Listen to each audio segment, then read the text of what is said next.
The night began with crystal, but it ended in blood. Inside the soaring glass walls of the Lakeshore Drive penthouse, Chicago's skyline glittered like a carpet of fallen stars. Paramedics, their boots tracking mud on the white marble, found Judy Randall beneath the wreckage of a $10,000 Italian dining table. She was 6 months pregnant, unconscious, and her breathing was a shallow, failing whisper. Miles away, her husband, Andre Gatlin, charmed a room full of investors, his smile as bright and cold as the diamonds on his wrist. To Chicago, Andre Gatlin was a god. He was the real estate visionary who had saved the South Loop, a philanthropist whose name was carved onto museum wings, a self-made titan with a kilowatt smile. He was tall, polished, and radiated a magnetic energy that made politicians feel honored to shake his hand. His marriage to Judy Randall, a quiet former schoolteacher, was seen as the final piece of his perfect life. The humble, beautiful woman who grounded the king. Tonight the king was holding court. "To empire!" Andre bellowed, raising a glass of wine that cost more than a mortgage payment. The dining room, suspended 40 floors above the city, erupted in laughter and applause. His closest partners, men with hard eyes and soft hands, toasted him back. Judy moved through the periphery, a silent shadow in a simple navy dress. She carried a tray of appetizers, her hands trembling. No one noticed the faint, yellowing bruise blooming on her wrist, carefully hidden by the cuff of her sleeve. No one noticed her smile was a brittle, painted-on thing, or that she never quite met anyone's gaze. To Andre's guests, she was merely decoration. She had long ago learned the rules of the golden cage. Be invisible. Be perfect. Never, ever make him look bad. But silence has its limits. Later, long after the last guest had departed in a cloud of expensive perfume and cigar smoke, the silence of the penthouse became suffocating. The glittering skyline now felt like a wall of indifferent eyes. Judy stood by the window, her hand resting protectively on the swell of her belly. She gathered a courage that wasn't for herself, but for the life growing inside her. "Andre," she whispered, her voice shaking. "Please, we can't keep pretending. I'm scared." She had hoped, perhaps for the last time, that a shred of the man she'd married was still in there. The man she'd met at a coffee shop, who had dreams and a kind laugh, before the billions, before the fortress he'd built around his heart. Andre turned from the bar, his expression twisting from polished charm into something cruel and unfamiliar. "Scared?" he snarled, the word a whip crack in the quiet room. "You embarrassed me tonight. Did you see how you were shaking? Spilling the canapes? My partners think I married a mouse. I didn't mean to," she stammered, taking a step back. "I just mean, the baby. You deserve a father who—" "I am a father." He stepped closer, looming over her. "And you are nothing without me. Do you understand? A pathetic little school teacher I saved. You have this." He swept his arm at the skyline. "Because of me." "That's not what I mean," she pleaded, tears welling. Her fear clashed with a sudden, desperate fury. "I'm carrying your child, Andre. Don't you care?" The blow came faster than she could finish. His open hand struck her face with brutal force. The sound was flat, ugly, echoing off the marble. Judy stumbled, clutching her belly as a scream tore from her throat. "Stop, please, the baby!" Her cry only fueled his rage. He shoved her, hard. She collided with the heavy marble counter. Pain shot through her body, stealing her breath. "That baby won't save you," he hissed, his words venom. He grabbed her arm, yanking her upright. "You're weak, Judy. Pathetic." "No!" she screamed, fighting back for the first time, clawing at his suit. The shove that followed was merciless. Her body was thrown backward, crashing against the thick glass and marble dining table. The structure groaned, then shattered, a cascade of deadly glittering shards. Judy fell with it, the world crashing into darkness as her head struck the floor. Andre stood over her, chest heaving. He stared at the blood beginning to pool on the white floor. He didn't call for help. He straightened his tie, walked to the bar, and poured himself another drink. Hours later, a neighbor in the unit below, woken by the sound of faint, persistent moaning, finally called 911. By the time paramedics arrived, Judy Randall was barely breathing, her unborn child clinging to a thread of life inside her. The call came in to the ER at Northwestern Memorial at 3:17 a.m. "GSW, MVA?" Dr. Ben Randall asked, stripping off his gloves from a routine appendectomy. "Neither," the charge nurse said, her voice tight. "Trauma. 29-year-old female, 6 months pregnant. Blunt force trauma to the head and abdomen. Vitals unstable. She's circling the drain, Ben." Ben nodded, his mind already clicking through the protocols. "Get Trauma 1 ready. Page OB." He strode down the hall, the familiar adrenaline kicking in. The ambulance bay doors burst open and the gurney clattered in. The paramedic was bagging her, shouting vitals. "BP is 70/40. Fetal heart rate dropping." Ben stepped forward, his eyes scanning the patient. And the world stopped. The blood-matted hair. The swollen, unrecognizable face. But he knew her. He would know her anywhere. "Judy," he whispered. The nurse looked at him, confused. "Doctor." "Get out!" Ben's voice was hollow. He pushed the paramedic aside. "Get me Dr. Allen. Now! Tell him it's my sister." For a split second, he wasn't a doctor. He was just a boy, watching his older sister fall from a tree, her laughter turning to a cry. Then instinct took over. He ripped on new gloves, his hands trembling. "This is not the time to be a brother," he chanted under his breath. "Be a doctor." He made the second call from the sterile quiet of the surgical waiting room, hours later. His scrubs were stained. "Mark?" The voice on the other end was gravelly, awake in an instant. Marcus "Mark" Randall, former Marine Force recon, lived in a state of permanent, coiled readiness. "Ben, what's wrong? You sound—" "It's Judy," Ben said, and his voice broke, the professional dam shattering. "You need to come to Northwestern. Now!" Mark was there in 20 minutes, moving through the hospital lobby like a phantom. He was the opposite of Ben.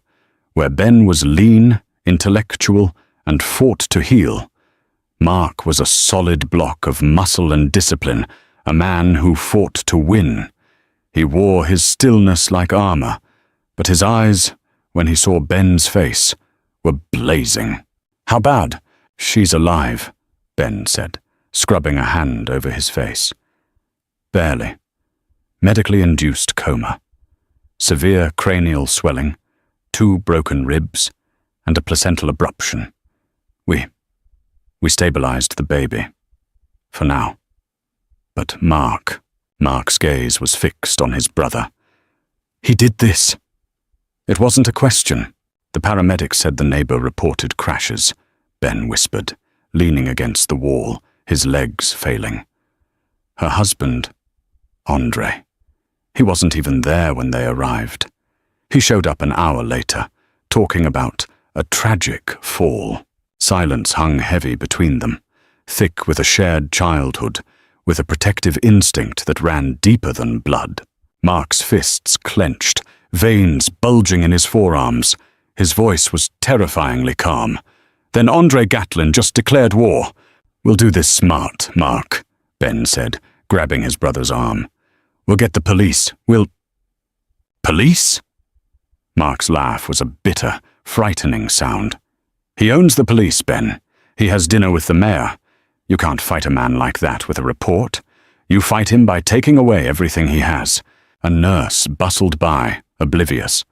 In the sterile corridor of Northwestern Memorial, under the hum of fluorescent lights, 2 brothers made a vow that would terrify an entire city. The next morning, Andre Gatlin, his eyes red-rimmed, from lack of sleep or masterful acting they couldn't tell, stood on the steps of the hospital. Cameras flashed. He clutched a photo from their wedding day. "My wife, my Judy, is the light of my life," he choked out, a perfect tear tracing a path down his cheek. "We are praying for her and for our unborn child. We ask for privacy during this unimaginable tragedy." Mark watched the broadcast on the waiting room TV, his expression unreadable. "He's good," he murmured. "He's a monster," Ben seethed. "Same thing," Mark said, turning off the screen. "He thinks he's untouchable. Let's show him what happens when he touches family. You don't dismantle an empire with fists. You do it with paper." 2 days later, Mark and Ben sat in a cramped, chaotic office in the Loop, overlooking the rumbling L tracks. The office belonged to Clara Hayes, a human rights attorney who had grown up 3 blocks from the Randall family in Wicker Park. She had been Judy's maid of honor, and her bridesmaid's dress still hung in the back of her closet, a lavender reminder of the day she'd watched her best friend marry a man whose smile never reached his eyes. "I knew he was arrogant," Clara said, her voice a low growl as she flipped through the initial police report. "But this," she tapped the paper, "victim sustained injuries consistent with a fall down a flight of stairs. The penthouse is 1 level, you idiots." "They're not idiots, Clara. They're on his payroll," Mark said, his large frame making the small office feel even tighter. He hadn't slept. "We need leverage, something to break him. If you go at him head-on, he'll crush you," Clara warned, her eyes sharp. "Andre Gatlin isn't just rich. He's insulated. His lawyers have lawyers. But if we expose him publicly, strategically, we can bring him to his knees." Ben, his face pale with exhaustion, leaned forward. "What do you need?" "Everything," Clara said. "But I also have a suspicion." She turned to her computer, her fingers flying. "Andre's empire. It grew too fast. He's a real estate guy, but his last 3 acquisitions were tech, logistics, and a shell corp in the Caymans. It stinks." She put her paralegal, a digital prodigy named Mouse, on the financial trail. Meanwhile, Mark and Ben did the groundwork. They spoke to former staff at the penthouse. A maid, fired 2 months ago, whispered about Mr. Gatlin's temper and a broken mirror. A doorman, paid in cash by Mark, mentioned a certain young lady who used the service elevator. But the bombshell came from Clara's intern, digging through old, digitized police blotters. "Clara," the intern called out, her voice thin. "You need to see this." On the screen were 2 other reports, filed under Judith Randall. One from 2 years ago, a 911 call from a neighbor reporting violent screaming, marked unfounded. Another 18 months ago, an ER visit for a broken rib, listed as a household accident. Ben stared at the screen, his stomach dropping. She tried to get help, and he buried it," Mark finished, his voice like gravel. He slammed his fist onto Clara's desk, the sound making the monitors jump. "He broke her, and the world looked away. Not anymore." The final piece clicked into place at 2 a.m. Mouse, the paralegal, kicked open Clara's office door, his eyes wide. "I'm in," he whispered, as if the walls had ears. "I got past the firewall for his private holdings." He projected a spreadsheet onto the wall. It was a complex web of shell companies, offshore accounts, and systematic laundering. "He's not just an abuser," Clara breathed, staring at the numbers. "He's a crook. He's been washing millions." But then Ben saw the name on the primary trust. The Randall family trust. His grandmother's trust. "Oh God," Ben whispered. "Clara, that trust. It was set up for Judy. It was locked until she turned 30 or had her first child." Clara's blood ran cold. She looked at the brothers. When does Judy turn 30? Next year, Ben said. And when is the baby due? 3 months, Mark answered, the pieces clicking into place in his mind, forming a horrifying picture. Clara pointed to a massive pending wire transfer out of the trust, set to trigger upon confirmation of heir. He wasn't just angry, gentlemen, Clara said, her voice shaking with fury. He was liquidating. He needed the baby to be born to get the money. But Judy was getting scared. She was threatening to leave. Mark stood, his face a mask of stone. He wasn't trying to silence her. He was trying to cash her out. He beat her to induce labor, or worse. He was securing his asset. The room fell silent. The only sound, the rumble of the late-night train. This was no longer just revenge for a beating. This was an execution for an attempted murder. While the Randall brothers and Clara built their arsenal in the shadows, Andre Gatlin commanded the light. He knew that in a city like Chicago, perception wasn't just reality, it was currency, and he was spending it masterfully. His first move was to neutralize the place where his wife lay broken. He summoned the board of Northwestern Memorial Hospital, the same men he golfed with, and made a stunning announcement. In honor of my beloved Judy, he said, his voice thick with practiced sorrow. And in hope for our child, I am pledging $5 million to create the Judy Randall Wing for maternal and fetal health. The board was ecstatic. The press release hit the wires an hour later. Ben Randall saw it on his tablet in the cafeteria and nearly shattered the screen. He stormed into the chief administrator's office, his scrubs still on. "You're taking his money?" Ben demanded, his voice shaking. Richard Arliss, a man who navigated budgets better than emotions, sighed.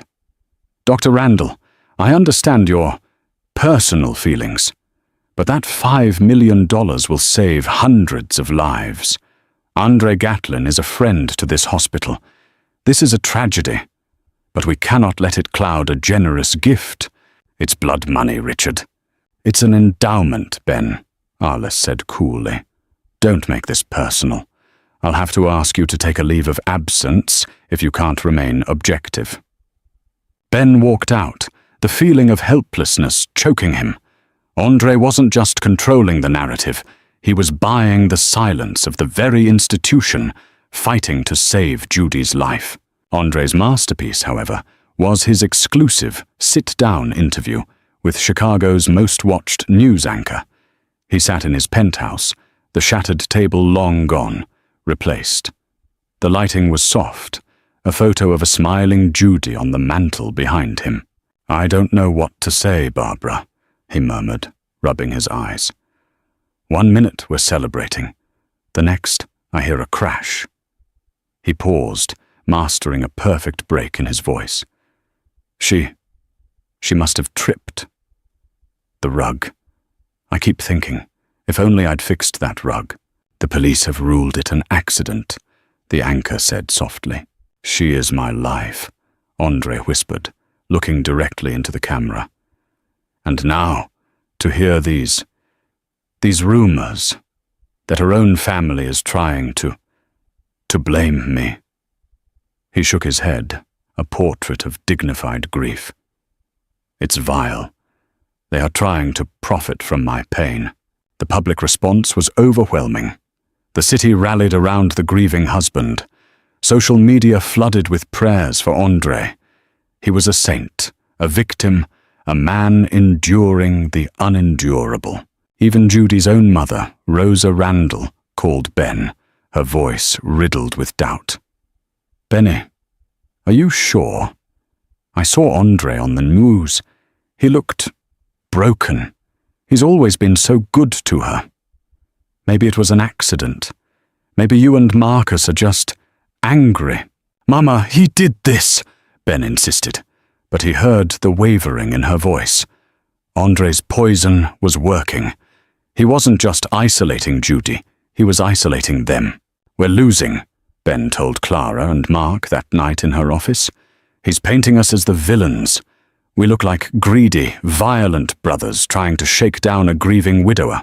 Mark sat in the corner, cleaning a piece of equipment with military precision. He hadn't said a word. We need to crack his armor, Clara said, pacing. The financials are too complex for the public. The old police reports are, he said, she said.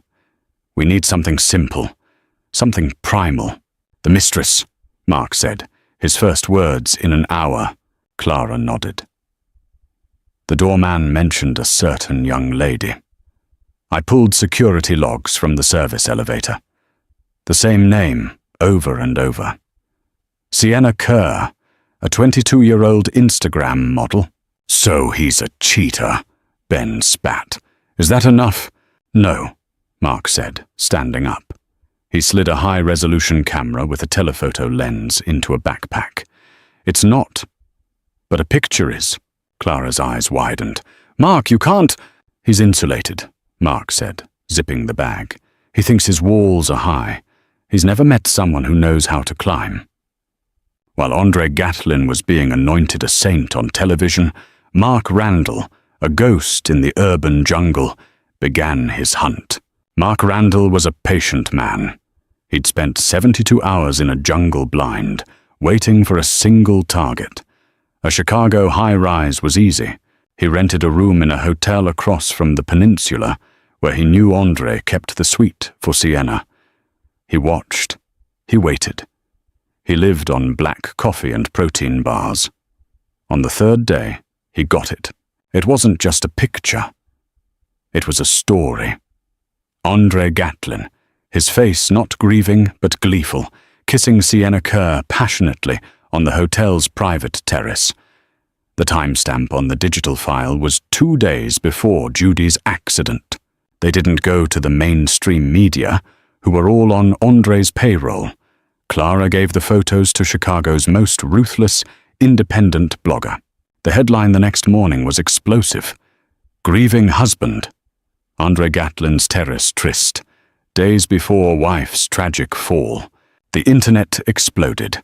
The prayers for Andre posts turned to, wait, what? The city's adoration began to curdle into suspicion.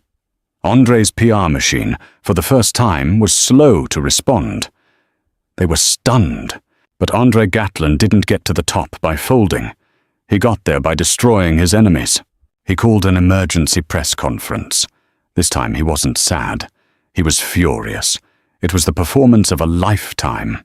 This is a setup, he roared from a podium, his eyes flashing with righteous indignation. My wife is in a coma, fighting for her life, and her own brothers, her violent, unstable brothers, are trying to extort me. He held up a piece of paper.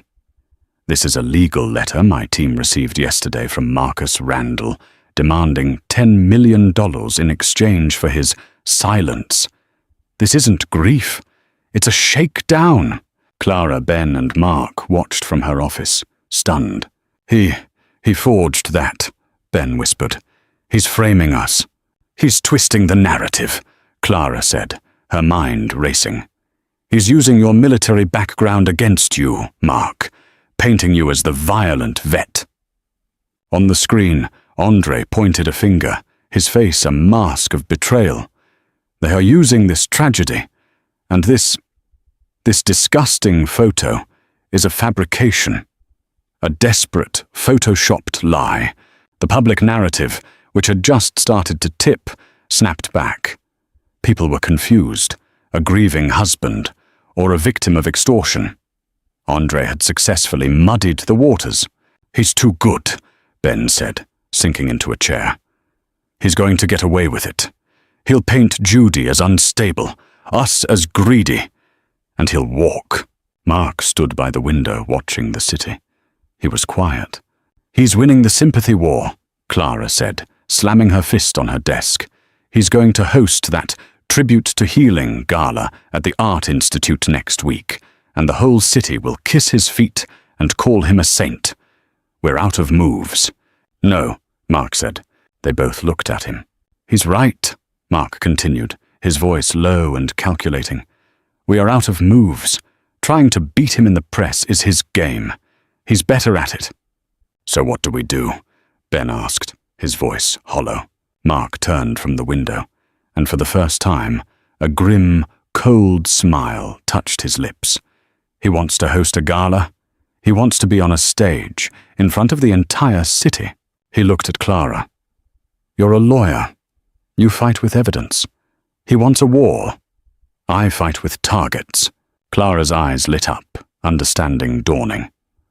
"Oh, Mark, you're not going to—" "He's cornered us," Mark said. "So we stop playing defense. We stop leaking. We save everything we have. And at his party, in front of everyone he's ever wanted to impress, we burn his kingdom to the ground." The plan was no longer to win the public. The plan was a public execution. The Art Institute of Chicago's modern wing was a cathedral of steel and glass, and tonight it was Andre Gatlin's stage for his grand redemption. The Tribute to Healing Gala was the most exclusive ticket in town. The mayor was there. Senators were there. Every media mogul, real estate titan, and society columnist had come to pay respects to the city's most tragic and generous figure. Andre stood at the entrance, dressed in a flawless tuxedo. He wasn't smiling. He was projecting a somber, deep dignity. He accepted condolences, his hand over his heart, whispering, "We are praying for a miracle." A massive banner of Judy, smiling in a field of flowers, hung over the podium. It was grotesque. "He's using her face," Ben whispered, sickened. He was posted in the catering truck, dressed as a waiter, serving as the team's eyes inside. "Stay focused, Ben."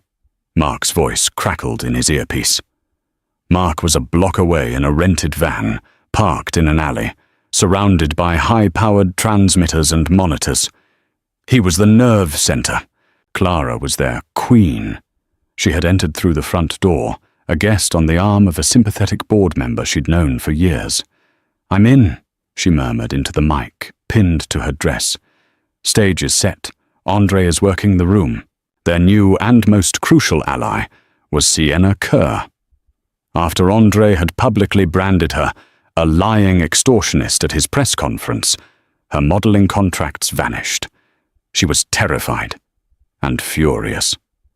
She had given Clara Andre's personal laptop, the one he thought was lost. It contained his real financial records. It contained threatening emails. And it contained one other file, a file Andre thought he had deleted, a simple audio recording from his phone, a voice memo he must have accidentally recorded during a fight. "Andre is taking the stage," Ben reported, his heart pounding. Andre stepped up to the podium. The room fell silent. The massive screen behind him glowed with the photo of Judy. "My friends," Andre began, his voice trembling. My heart is broken. To see my Judy, the light of my life." He paused, letting a single, perfect tear roll down his cheek. The room sighed in sympathy. "Now," Mark whispered into his comms, "the AV tech, a freelancer paid $20,000 in cash by Clara, hit the switch." The massive photo of Judy behind Andre flickered. Andre, caught in his emotion, didn't notice. The image vanished, replaced by a black screen. And then, sound. Judy's voice, terrified and small, echoed through the grand hall. "Andre, please! We can't keep pretending. I'm scared." The audience froze. Glasses stopped halfway to mouths. Andre's head snapped around, his eyes wide with confusion. Andre's voice, no longer the gentle philanthropist, but a cold, vicious snarl. "You embarrassed me.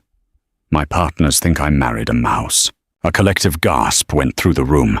Andre stumbled to the side, lunging for the tech booth. "Turn it off! What is this? Turn it off!" But the feed wasn't local. It was being broadcast by Mark. Judy's voice again, pleading, "I'm carrying your child, Andre. Don't you care?" And then, the sound that stopped every heart in the room. The flat, ugly smack of the first blow. Judy's scream. Andre's voice, pure venom. That baby won't save you. You're weak, Judy. Pathetic. The audio cut to silence. The screen remained black. The hall was so quiet you could hear the ice melting in the glasses. No one moved. No one breathed. Andre stood frozen, his mask of grief shattered, revealing the monster beneath. His face was white, his mouth open in a silent "oh." Then the screen flickered again. This time, it was the leaked bank transfers. The shell companies. The $10 million wire transfer labeled JR Trust. The photos of him and Sienna. A woman in the front row screamed. Clara Hayes stepped out from the crowd, taking a microphone from a stunned reporter. "My name is Clara Hayes," she announced, her voice ringing with cold fury. "I am Judy Randall's attorney. You have just heard Andre Gatlin attempting to murder his 6-month pregnant wife." The room exploded. Phones were up, streaming live. The mayor was edging for the door. Andre's partners were staring at him in horror.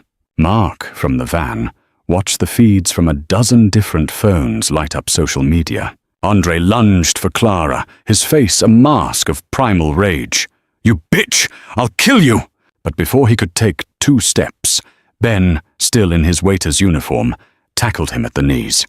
Security, finally realizing what was happening, swarmed the stage. The city's golden boy was pinned to the floor of his own gala, his tuxedo ripped, screaming curses as the cameras flashed, capturing the real Andre Gatlin for the first time. The gala didn't just expose Andre, it annihilated him. By morning, the Gatlin Gala was trending worldwide. His board of directors had convened an emergency meeting and summarily fired him. The SEC froze his assets, citing the financial evidence. The mayor, who had been seen fleeing the gala, issued a statement of profound shock and disgust. Andre Gatlin, the untouchable king, had become a pariah in less than 12 hours. But a cornered animal is the most dangerous. He was out on bail, his last act of purchased loyalty from a judge, and he was desperate. His empire was gone. His reputation was toxic. All he had left was rage. Ben Randall finished a 36-hour shift. The hospital was buzzing, not just with medical emergencies, but with the scandal. He felt a grim sense of victory, but it was overshadowed by bone-deep exhaustion. He walked into the dim light of the hospital parking garage, his keys in his hand. He heard the van door slide open before he saw it. "A message from Mr. Gatlin," a voice growled. Ben barely had time to turn before the first blow, a metal pipe connected with his ribs. He cried out, the sound muffled by the concrete. He tried to fight, to use his medical knowledge to target vulnerable points. But there were 3 of them. They were brutal and efficient. One man held him while another swung the pipe. "He wants you to know," the man snarled. "He's not done." A final, sickening crack echoed as the pipe came down on Ben's left forearm. His surgical hand. Ben collapsed onto the pavement, gasping, blood pooling at his lip. But as the thugs piled back into the van, he whispered, "It's too late. You already lost." Mark found him 20 minutes later, after Ben failed to answer his phone. The sight of his brother, the healer, the gentle one, broken on the concrete, shattered the last of Mark's military control. He carried Ben into the ER, screaming for a gurney. The rage radiating from him was so pure, so white-hot, that nurses scattered. "Who did this?" the attending physician asked, cutting open Ben's shirt. "Andre Gatlin," Mark said, his voice flat. He walked out of the ER, past the waiting room where he'd spent so many nights praying for Judy. He was done waiting. He was done with smart plans. He was done with lawyers and leaks. He was a soldier, and his family was under fire. He was going to Lakeshore Drive, and he was going to end this. He was in the hospital lobby, his hand in his pocket, clutching a set of keys, when his phone rang. It was the ICU. He almost ignored it. "Mr. Randall." It was Judy's primary nurse, her voice trembling. "What?" Mark barked, his mind on his target. You need to come up here. Right now. We don't know how to explain it. She's... Mr. Randall, your sister is squeezing my hand. Mark froze. The red haze of his anger receded, replaced by a sudden, shocking cold. He turned from the exit and ran for the elevator. His mission of vengeance colliding with a miracle. The hospital room was still. The rhythmic beeping of the monitors had been the soundtrack to their lives for weeks. Mark stood at the door, his heart hammering. Ben was in a bed 2 floors down, his arm in a cast. Rosa, their mother, was asleep in the chair. Judy's eyelids fluttered. Mark moved to the bedside, his calloused hand gently taking hers. "Judy?" he whispered, his voice thick. "Lena, can you hear me?" Her eyes, swollen and unfocused, slowly opened. They scanned the room, confusion turning to a deep, primal fear. "Shh, shh," Mark said, his voice softer than he thought possible. "You're safe. You're at the hospital. He's not here." Her gaze finally landed on his face. Recognition flickered. "Mark?" Her voice was a dry rasp, barely audible. Tears streamed down Mark's face, the first he'd shed since this began. "I'm here, Lena. I'm here." Her eyes filled with tears, and her own hand, weak and trembling, moved slowly, instinctively, toward her stomach. The... She choked. "He's okay," Mark said quickly, his voice breaking. "The baby is okay. He's still fighting. He's waiting for you." A sob of profound relief escaped her. But then her expression changed. The fear returned, sharp and urgent. "Mark," she rasped, gripping his hand with surprising strength. He said the baby wouldn't save me. He wanted..." "I know," Mark soothed. "We know everything, Judy. We got him." "No," she insisted, her eyes desperate. You don't understand. The night before the fight. He told me. He said, 'That baby is a complication. I'll take care of it.' He wasn't just trying to hurt me, Mark. He was trying to kill my son. The trial of Andre Gatlin was the end of an era in Chicago. The man who had once owned the city now sat at the defendant's table, his expensive suit looking hollow, his charm gone, replaced by a sullen, childish pout. His lawyers, the best he could no longer afford, tried to paint Judy as unstable, the brothers as violent extortionists, and the audio as a deep fake. It was falling apart. But the final nail was Judy herself. She walked into the courtroom, not the frail victim they expected, but a woman forged in fire. She was still pregnant, her belly a proud declaration of survival. Ben, his arm in a sling, and Mark, in a simple suit, sat behind her. The defense attorney sneered. "Mrs. Randall, isn't it true you were distraught? That you attacked your husband and you fell, pulling the table on yourself?" Judy looked at the jury. Her voice was quiet, but it filled the courtroom. "I was beaten by my husband," she said clearly. "I hid his bruises for years. I lied for him. I protected him." "A lie!" the attorney shouted. "But on that night," Judy continued, her hand going to her belly, "he didn't just attack me. He told me he was going to take care of my baby. He wasn't trying to silence me. He was trying to murder his child." She then turned her gaze to Andre. He flinched, unable to meet her eyes. "He told me I was nothing without him," she said, her voice ringing with strength. "He told me that baby wouldn't save me. He was wrong. That baby did save me. And I am here to save him." The verdict was swift. Guilty, attempted murder, aggravated battery, financial fraud, decades. Months later, in a different hospital room, the only sound was a different kind of cry. A new one. Gabriel Randall was born healthy, screaming, and with a full head of dark hair. Rosa held him first, whispering prayers in Spanish. Ben, his caste long gone, his hand steady, checked the baby's vitals, a smile lighting his weary face. And Mark, the soldier who had come home to a war he never expected, took the tiny bundled child from his brother. He looked at Judy, who was watching, her face pale but radiant.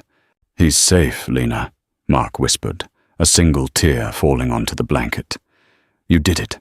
Judy closed her eyes, a smile of pure peace on her face. "No," she whispered, reaching for her son. "We did. The Gatlin Empire was dismantled, its assets seized to pay back the people he'd defrauded. In a quiet, poetic turn of justice, Clara Hayes, using the returned Randall Trust, bought the penthouse at auction and turned it into a high-security shelter for victims of domestic abuse. The story ended not with a bang, but with a breath. A family, broken by violence, was rebuilt by a love that refused to die. Judy, Mark, and Ben didn't just get revenge, they reclaimed their dignity. They showed a city that no man, no matter how rich or powerful, is untouchable when faced with a truth that will not be silenced. This journey, Judy's courage, her brother's loyalty, and the resilience of the human spirit, is a reminder that we all carry battles others can't see. As Marcus Aurelius said, "You have power over your mind, not outside events. Realize this, and you will find strength." If this story of resilience and justice touched your heart, please hit that like button. Share it with someone who needs a reminder of their own strength, and subscribe to our channel. We don't just tell stories here. We celebrate the unbreakable spirit in all of us. The first thing Elena Grant noticed wasn't her husband's hand on the model's wrist, or the trailing laugh that used to belong to her. It was the way the maitre d' dropped his eyes when he saw her, like grief, like warning. The chandelier warmed the room with an amber glow that should have felt romantic, but Elena's baby kicked as if to say, "Run." Adrian leaned in, the model's glossy mouth parted, and the flash from a phone camera stung. Elena didn't make a scene. She folded the ultrasound photo in her palm, turned, and walked into a January night that would change every name she answered to. On paper, Elena and Adrian made sense. He was Adrian Grant, founder and CEO of Valiant Labs, a Seattle biotech company whose stock price spiked whenever he gave a keynote in a Navy suit. She was an operations manager at a non-profit that fit adaptive equipment for stroke survivors. Their dinner parties were tidy, their table settings were Pinterest perfect, and their arguments were mostly calendar-based. "You're home late," Elena said the week before the restaurant. The duplex windows reflected the Burke-Gilman Trail, cyclists cutting past their wall of floor-to-ceiling glass like quick thoughts. Adrian set his laptop bag down too carefully. "Merger schedules are brutal. You said we'd go over the birth plan together." He kissed her forehead. "Send me the doc. I want to make sure we're covered if anything complicated happens." "Elena?" she corrected, soft but firm. "Not covered. Present." He gave her a tired smile. "Present, right?" His phone buzzed. He glanced down like it was a person who needed him more. Elena didn't doubt he loved her. She doubted whether he remembered how to show it without treating love like a meeting he could move to Friday. She was 32, 6 months pregnant, and forever doing the calculus of how much to ask for before being labeled demanding. After a complicated miscarriage 2 years earlier, she learned to say, "What time works for you to tell me how you feel?" When her friend Maya, who happened to be an attorney with a soft spot for blunt truth, stopped by with a bag of lemon scones, Elena let her in and sank into the couch. "You look like last season's couch pillow," Maya said. "Still useful, but underfluffed. Charming." "What's wrong?" Elena held the scone like something fragile. He keeps saying everything's temporary. But I'm starting to think the parts that feel temporary are me. Maya's eyes softened. Is there someone else? No. Elena let the word hang there, thin and hopeful. No, I don't think so. He's in love with the company. That's all. Then say what you need, Maya said.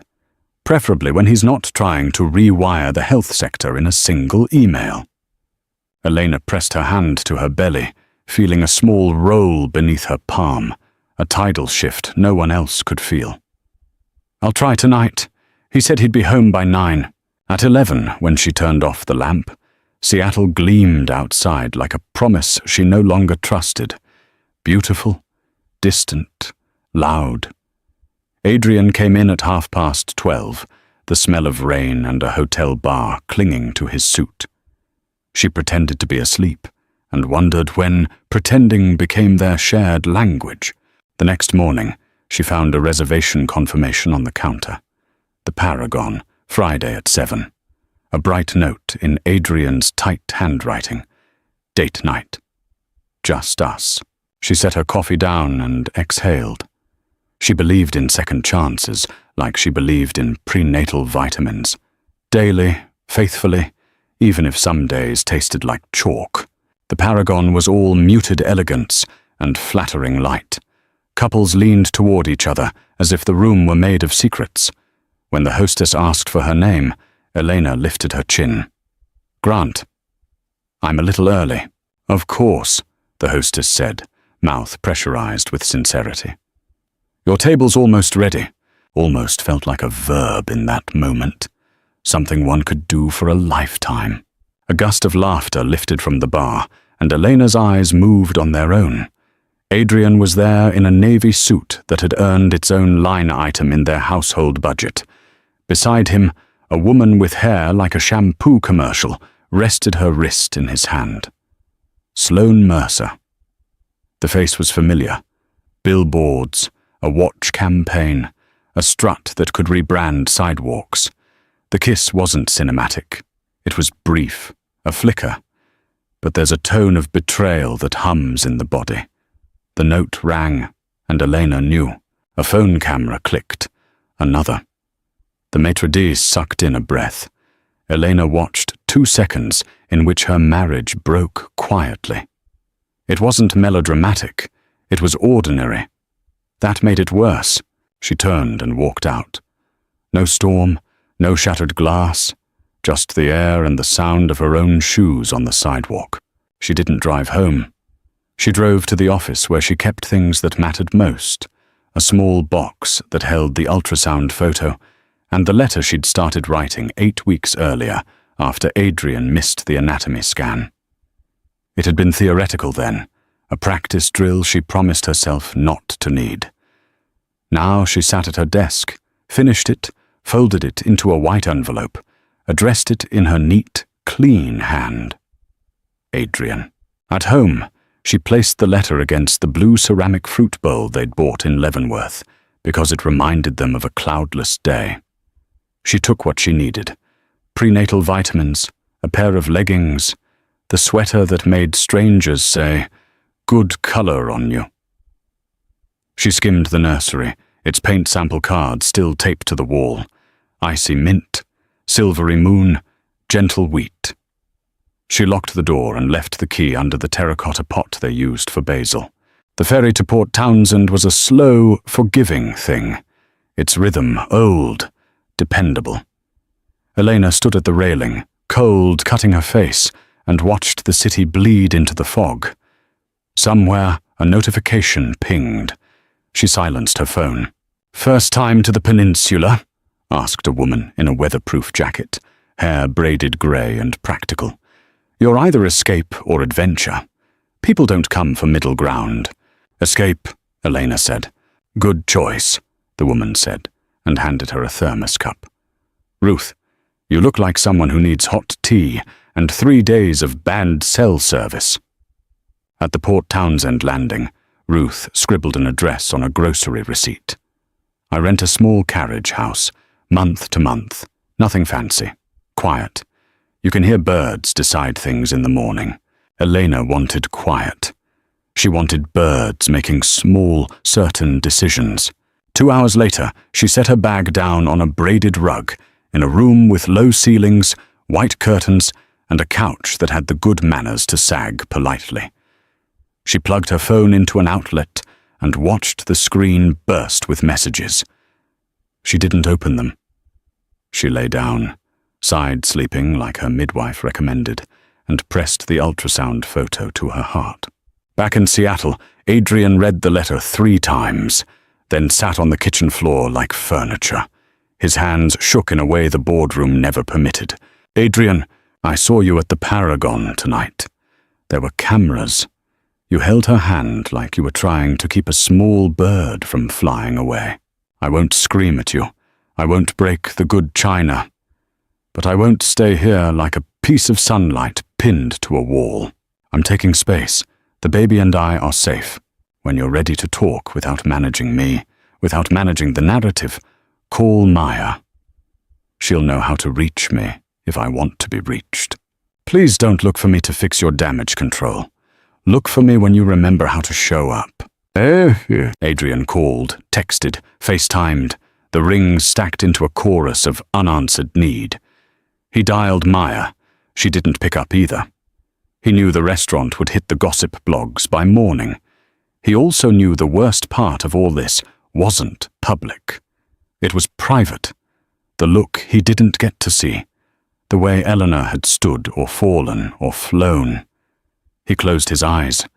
The chandelier's reflection still trembled in his mind.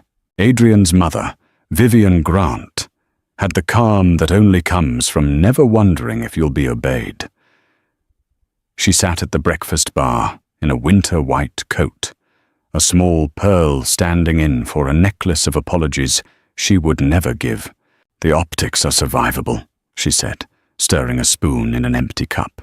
"My wife is gone," Adrian said. "She's 6 months pregnant and gone." "You mean she didn't answer her phone for 12 hours? He exhaled, a sound like a door closing. "I don't have time for your definitions. You always have time for mine." Vivian glanced at his tie. "Straighten. You're going on camera at 10. We'll pivot to privacy language. Ask for respect for your family. Express regret for speculation, and let it pass." "I kissed someone who wasn't my wife," he said, tasting the words as if they were someone else's. "You were seen flirting with a model," she replied smoothly. "It happened at a public place. It's already happened. What we do now is set the frame before someone else does." She tapped her phone. A prepared statement winked on screen. "Read this. Then get dressed."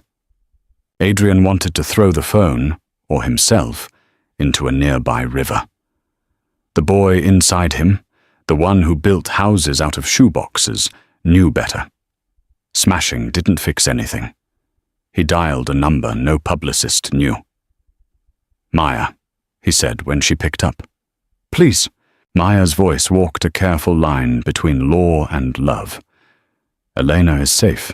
She asked me to be her gate. I need to see her. You need to take responsibility without making her safety about you," Maya said. "For once. I'm sorry. Say that to her when she's ready." The news cycle did what it does. It created a narrative. The photos. A grainy, amber-lit kiss. The headlines. Biotech king spotted with model Sloane Mercer at the Paragon. Where's his pregnant wife? The takes. Louder than truth. Smoother than grief. A pundit said in a bright voice that Elena was lucky to have options. Another said she should work harder to keep her man. Adrian endured a brief, on-camera statement. "My marriage is private," he said. "My focus is on my family." Vivian's eyes approved. The board's emails approved. The stock shrugged and carried on. At 10 that night, Adrian sat on the edge of a bed that looked like it belonged to someone efficient. He scrolled Sloane's Instagram. She had posted nothing. He texted her. "We need to talk." Sloane replied, "Meet me where we met. Noon. Tomorrow." The rooftop garden at the Valiant building was meant to soften the cityscape. It made him feel small. Sloane arrived in a beige coat, no entourage, no sunglasses. Up close, she looked less like advertising and more like a person who'd been crying carefully. "I'm not good at this," she said. "The part where I explain why I did something ugly." "Try." Sloane studied the skyline. "Your mother. She approached me after a campaign. She knows everyone. She said Valiant was the future, that you couldn't afford to look boring before the FDA announcement. She offered a contract, 2 or 3 public dates, strategic visibility, the story that you're vibrant, irresistible. Her words, not mine. Adrian felt the familiar nausea of corporate logic dressed as concern. "She told you to kiss me?" "No, she said you'd probably do it yourself eventually." Sloane swallowed. "I said no at first. Then my brother's leukemia worsened. Your mother's people covered a trial drug the insurance wouldn't. She said I wasn't selling myself. I was buying Caleb time." She finally met his eyes. "I'm not proud of any of it. But tell me you've never used money to make something you wanted easier." Silence cracked between them. He had. He did. He hated the mirror she held up. "Does Elena know?" "I tried to reach her," Sloane said. "She blocked me. Maya told me to leave her alone." "Do you have proof?" he asked. "Contracts? Messages?" Sloane nodded, coat rustling. "I kept everything." He imagined walking into Vivian's house and dropping a stack of prints on her marble countertop. He pictured their arguments, surgical, practiced, drawing blood without raising voices. He pictured Elena as something other than a variable he could address.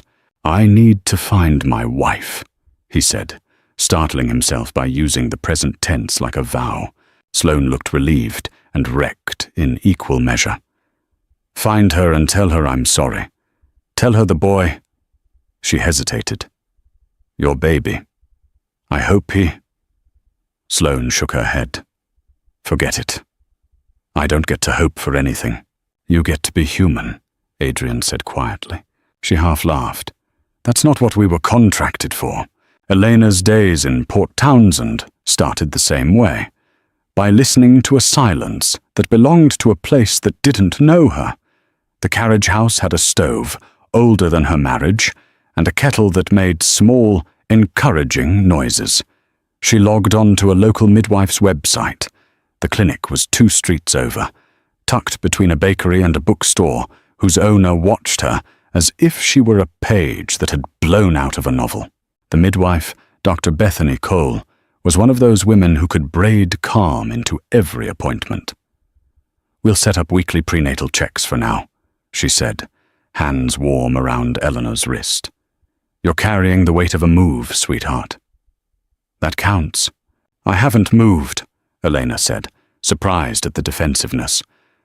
"I left." "Leaving is the beginning of a move," Dr. Cole replied. "You'll move your body, your mind, your expectations. It will be work. We'll do it slow." Ruth, who owned the carriage house and ran the bookstore with opinions for sale, knocked one afternoon with a bag of clementines and a check-in that felt like a rescue. "I've been a wife twice and a mother once," Ruth said. "The wife part, I can tell you things. The mother part, I can't say anything that will matter more than the first time you meet your child." Elena cried because the truth of that landed in her bones. At night, she opened a fresh notebook. She made lists. Birth plan, real. Birth plan, what I tell people. Money I actually have. Lawyer notes.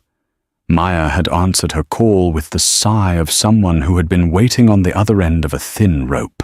"I can get you a legal separation with temporary support," Maya said. "We can talk about the prenup. I know you signed it. I also know the document was built by a man who thought love was a risk to be managed." "I don't want to fight," Elena said, meaning she didn't want to fight alone. "You won't," Maya said. "But Elena, the press will move on in 2 days. Your mother-in-law will not. Vivian wields power the way I wield citations. She will try to intimidate you.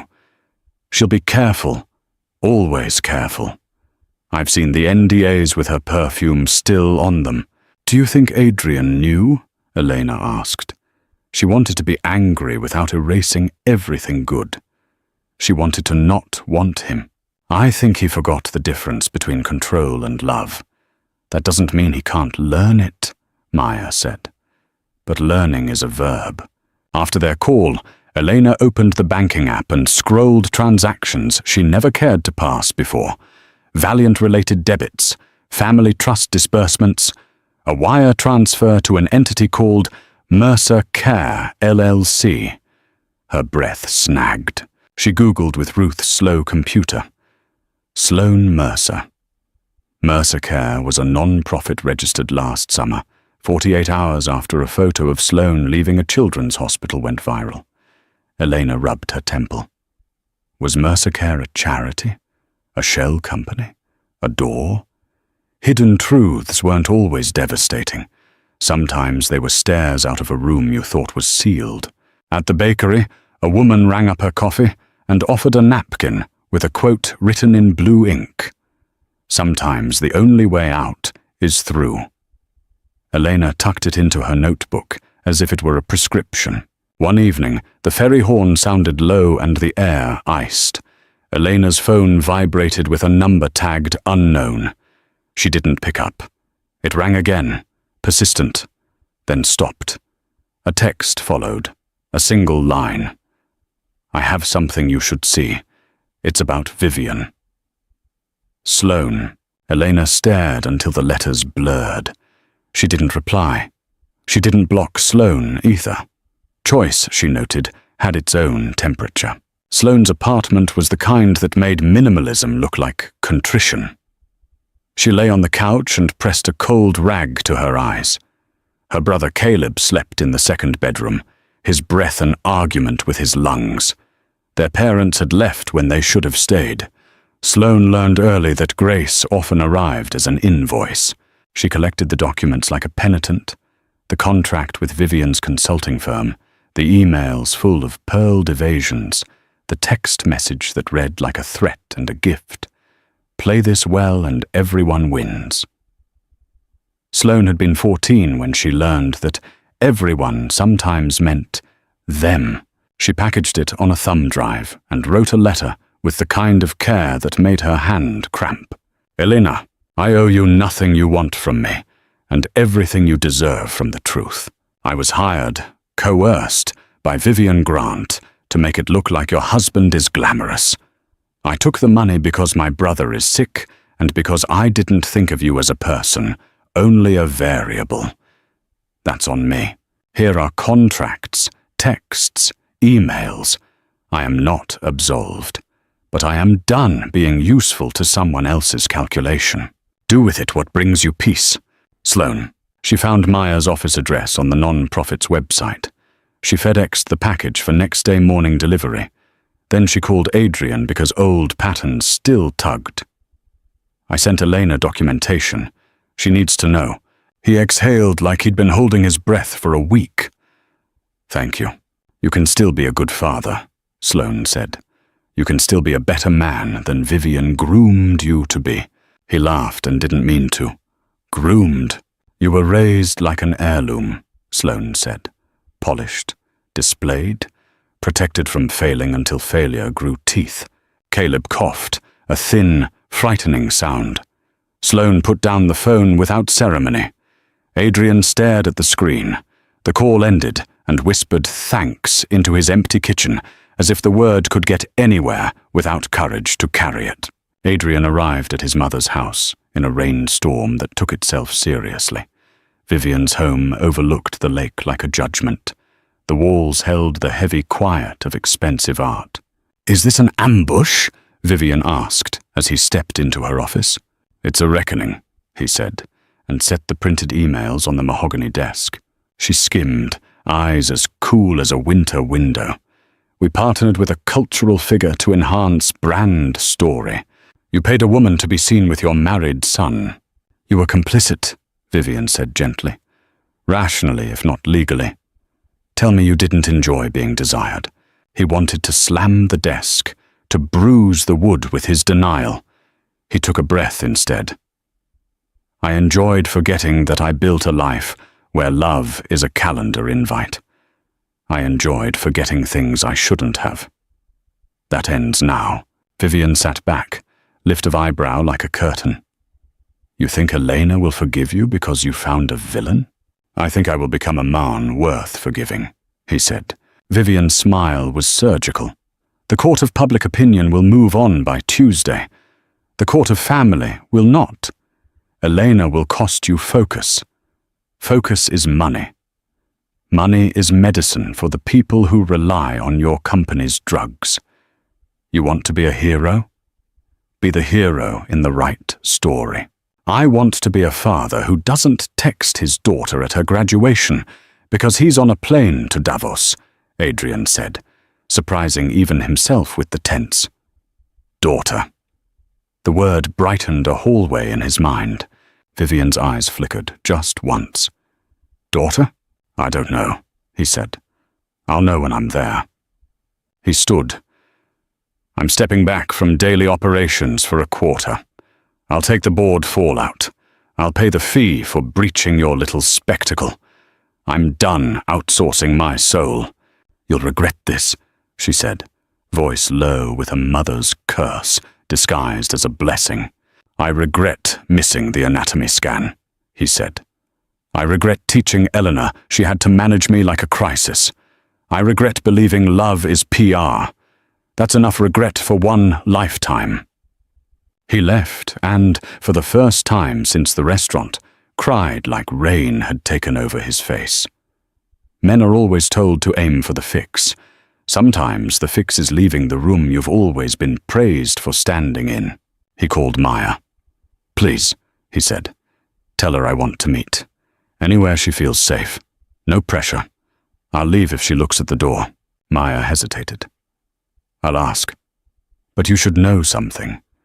It will not be a forgiveness meeting.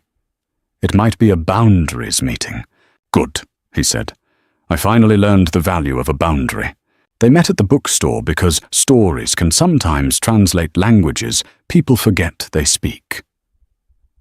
Elena sat at a small table by the window.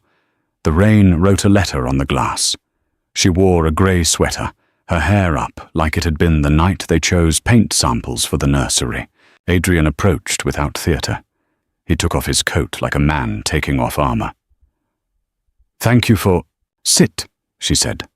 Her voice was soft, which was worse than if she'd gone sharp. He sat. For a moment, they just looked. His face was thinner. Her eyes had a steadiness he didn't remember. She'd found a different kind of strength, the kind you don't get from winning. He waited. Why? She asked finally. The shorter version is, I built a life where wanting felt dangerous, so I wanted small, pre-approved things until I mistook relief for love. The longer version involves my mother and a contract, and my own laziness in the face of temptation. He looked at his hands. I betrayed you. Not just with a kiss, with months of forgetting that you are not a variable in my life. Elena nodded slowly. I got Sloane's package. I didn't know she sent it until after, he said. I confronted my mother. I'm stepping back from Valiant. Her eyebrows lifted. That's not a gesture that buys me back. That's your life. It's a beginning, he said. For me. And for me? She asked. That's not mine to declare. She watched him as if he were both a stranger and a person she used to love. I made a list, she said, pulling a folded paper from her notebook. Boundaries. You see the baby when we set times. No surprise visits. No PR around our child. You will not allow your mother near me without my consent. Yes, he said. You will attend counseling, not just couples. Personal. With a therapist who doesn't care about your board resume. Yes, and you will donate anonymously to the trial fund that saved Sloane's brother. No plaque, no press. He swallowed a noise that might have been pride trying to rebrand itself. Yes, and if you ever kiss someone who isn't me again, I don't want a letter. I want a notarized signature on divorce papers and silence. He looked at her. Yes. It was the easiest yes, he'd said, in months. They talked, slow and civil, as book club ladies drifted by in rain boots. They made a schedule like divorced people, compassionate and precise. When they stood to leave, Elena pressed her hand to her belly and winced. "Is it?" he began, panic a living thing in his throat. "Just a Braxton Hicks," she said, breath loosening. "Practice contractions. The body rehearses." "Good," he said. "Practice is good." She almost smiled. "Not always." He held the door. She walked through it, not looking back. He didn't follow. Progress, it turns out, can be as quiet as someone letting someone else go first. Vivian did what Vivian does. She filed a petition for grandparent visitation rights, framing herself as protector of a child whose mother had absconded under mental distress. She never used dirty words. She used clean ones in dirty ways. Maya's voice shook with rage as she briefed Elena. "She's coming after you with a smile and a safety pin." "I don't want a court fight," Elena said. "You might not have a choice if we want to establish boundaries with teeth," Maya said. "The good news, Sloane's documents, plus your letter, plus the timeline of harassment we can now document. Vivian's petition will look like what it is."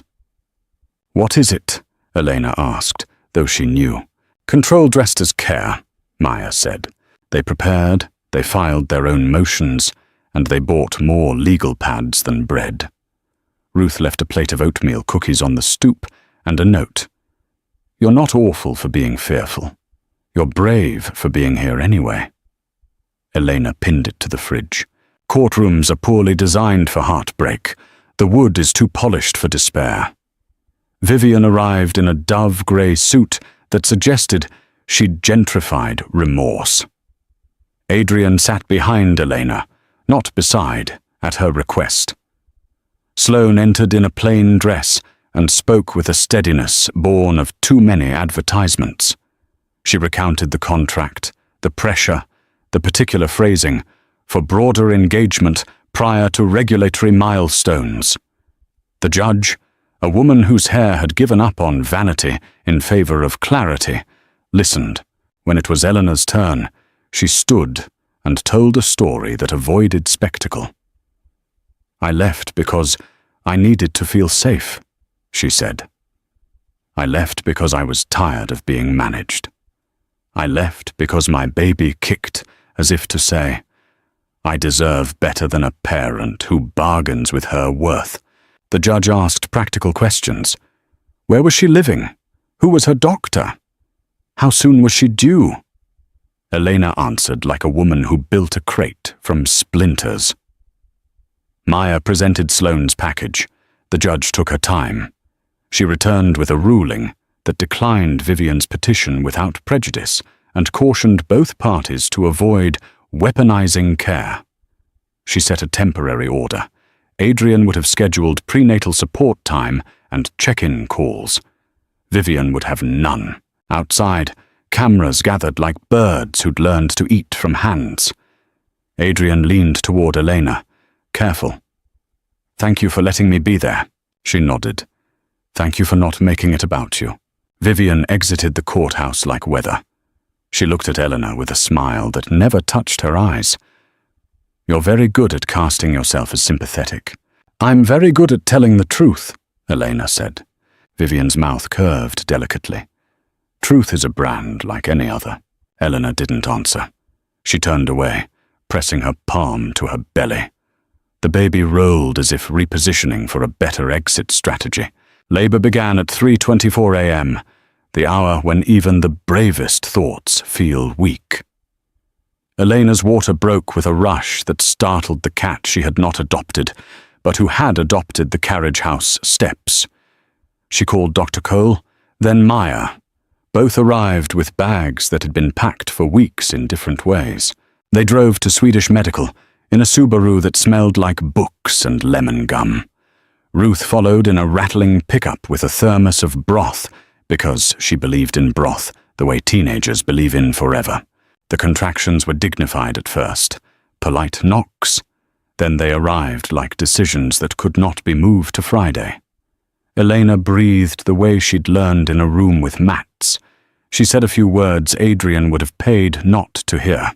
When the nurse asked if there was a father to call, Eleanor stared at the ceiling where someone had mercy-painted clouds. Maya looked at her. "Do you want him?" Elena hesitated for one contraction and half a memory. "Yes." Maya texted Adrian a single line. "It's time." She says yes. He drove like the police were after his old life. He washed his hands like penance. He asked the nurse where to stand, and then stood in a place that didn't claim too much. He whispered nonsense encouragements, and then good ones. He watched Elena labor and understood for the first time the arrogance of imagining he was the center of any room. At 11:11 a.m., a perfect wrong-timed wish, their daughter arrived. She was slick and loud and more beautiful than anything he'd ever taken credit for. Elena cried in a stupor of relief. Adrian did too, because nothing else made sense. Dr. Cole placed the baby on Elena's chest, and a sound rose in the room that had nothing to do with monitors. It was the sound of a story choosing its next chapter. "I thought, boy," Adrian said, shaky and awed. Elena kissed their daughter's damp head. "She thought, girl," she said. "Hello," Adrian whispered, marveling that the word could be both new and ancient. He didn't ask for forgiveness. He counted fingers like gratitude was math. They named her Avery because it felt steady. Adrian stepped back as the nurse checked vitals. Elena slept with the sloped face of a person who had earned it. In the hallway, he found Maya. "Thank you," he said. "Don't thank me," she said. "Do the work. Show up. Keep showing up." He nodded. He'd already scheduled a therapist, sent an anonymous donation to the trial fund, and drafted a resignation from his mother's advisory circle. These were beginnings, not apologies. Vivian texted a photo frame with the words, "Grandchildren complete us, already in it." Adrian deleted the message and put his phone in a locker. He walked back into the room, where Avery had opened one eye as if evaluating him. "Hi," he said. "I'm going to get this wrong many times, but I'm here." Elena watched him. She wasn't smiling. She wasn't crying. She was doing the quiet arithmetic of a mother who now solved problems by first deciding who to invite to the table. "We'll take it slow," she said. "Yes," he said. "Slow is good.